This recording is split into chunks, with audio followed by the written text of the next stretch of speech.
Hello readers, I'm the Avid Reader and today I'm reviewing Just and Unjust Wars, written by Michael Walzer in 1977. This is a book about when wars are just and when they're not, the conventions of how wars should be carried out. So in part 1 he talks about the moral reality of war. And the reality, of course, is that you have bombings, you have war, you conscript soldiers often, so they do not consent anymore to these wars. Walzer starts his book by arguing against realism that once someone surrenders, you don't have the right to massacre them, basically. And the reasons why you don't commit certain crimes are for reasons of both strategy and morality. And among the most important principles are the equality of soldiers. So unless a soldier commits a war crime, when a soldier surrenders, they have the right to be treated well. The second part talks about aggression. You cannot really start a war usually unless you're stopping a genocide or coming to the aid of another state. In the case of Alsace-Lorraine, he views that even though you had the German minority there, they did not express any desire to join Germany, so it was unjust according to him. And also the policy of appeasement, there could be some justification, but the Munich crisis did not make sense as a policy of appeasement, as it was not just letting Nazi Germany take the Sudetenlands, they also took things that were integral to Czechoslovakia that had nothing really to do with the Germans, which was shown by the annexation of Czechia completely later on. And then there's the case of Finland, who did resist instead of appeasing the Soviet Union. And the thing is, when appeasement is not enough, when you can see that there will be more and more demands, it's justified to fight. You don't have to look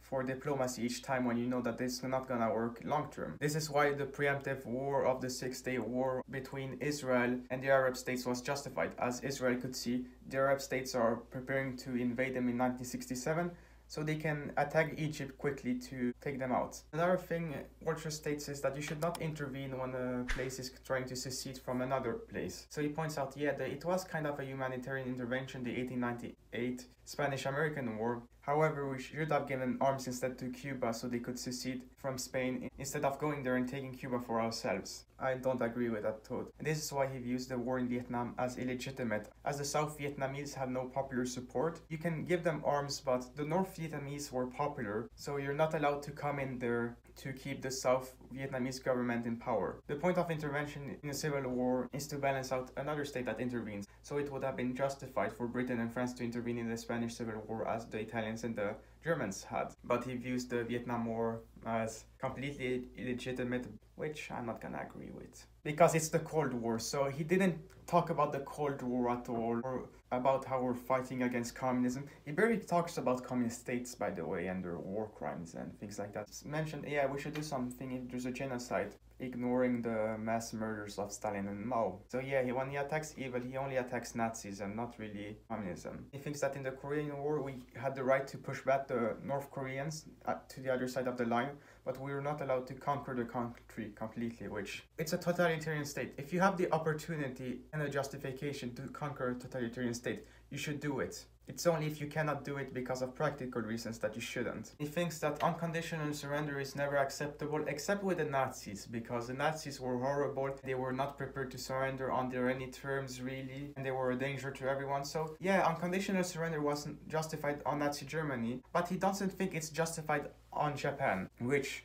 for those who don't know, during World War II, Imperial Japan is very close to what Nazi Germany did. They did not commit a genocide against a complete people, but they committed about as many war crimes as the Nazis did. It's just that instead of massacring Jews specifically, they just massacred everyone, such as the Chinese, and when Americans surrendered, they were killed nonetheless often. So unconditional surrender, I would say, was legitimate against Japan. It says that dropping the nuclear bomb was not justified on Japan, because we had no right to completely crush the Japanese state if they were ready to surrender, he argued. So he ignores the part that to win the war against Japan, you would have needed to invade Japan and had millions and millions of people dying. So dropping those atom bombs may have killed a few tens of thousands of people, but they saved millions in the long term. The Japanese were ready to fight to the death. He talks about the policy of double effect, which is basically collateral damage. So soldiers are going around, they go into a cellar, they call out for people to come out. If no one responds, they drop a grenade in, then they are morally immune. But he also argues that the massive bombings of the Vietnamese villagers were not justified. He also talks about sieges, and that when you have a siege, you need to allow an opening for escape for people who want to leave.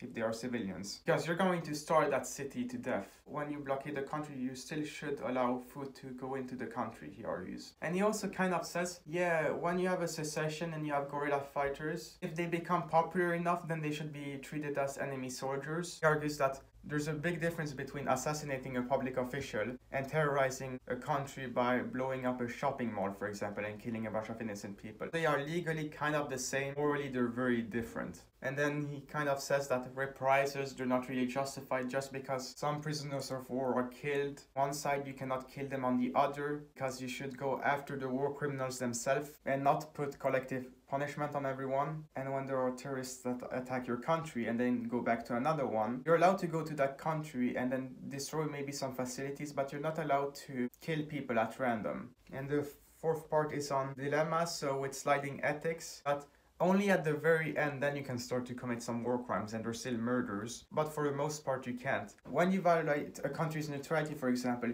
you can do that maybe at the end of the war, but it's not justified what England did with Norway during World War II or what Germany did with Belgium during World War I, because that was not the last resort. That was just gaining a strategic advantage, and you're not allowed to be expedient if you violate certain principles. You can only do that when you're on the edge of losing, really. And the final part is on responsibility, and basically it says who has the responsibility of starting wars. So if you have a bureaucrat who stays on and helps plan a war, and if he does not vocally oppose himself to the regime and resign, then he can be prosecuted, he kind of argues, the author, which I'm not sure about that really. You can resist in silence. If you put bottlenecks against the regime while still being part of it, then you're an inside man who's actually making it less efficient and making it harder for them to commit their crimes. So I think it's justified to not resign. And then he kind of argues there's a collective responsibility on Americans for the Vietnam War if you did not actively oppose it, but we must think of this as morally and not legally punishing you somehow.